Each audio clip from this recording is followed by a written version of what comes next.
Analysons ces chiffres car ils sont vertigineux. Lors de sa première saison, il en plante 33.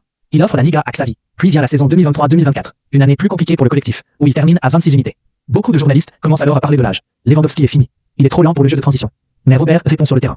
La saison 2024-2025 restera dans les annales. 42 buts, toutes compétitions confondues. C'est ici qu'il dépasse Neymar Junior. Imaginez la symbolique. Neymar, c'était le spectacle, la magie, les années MSN. Lewandowski, lui, c'est l'efficacité pure. Il ne dribble pas 3 joueurs. Il se place là où le ballon va tomber. C'est la science du placement.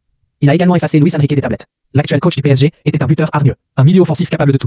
Robert l'a dépassé par sa régularité de métronome. Chaque saison, il garantit un quota de buts que peu de joueurs de 20 ans arrivent à atteindre. Samedi dernier, contre Majorque. Ce 114e but. Ce n'est pas qu'un chiffre. C'est une égalisation avec un fantôme du passé. Estanislao Bassora. Pour les plus jeunes d'entre vous, ce nom ne dit peut-être rien. Mais Bassora était l'un des piliers du Barça des 5 coupes dans les années 50. Un ailier de légende qui a mis 12 ans à construire ce record. Lewandowski l'a fait en moins de 4 ans. C'est là que l'on mesure l'exploit. Le football moderne est plus rapide, plus physique. Mais Robert semble jouer dans un jardin.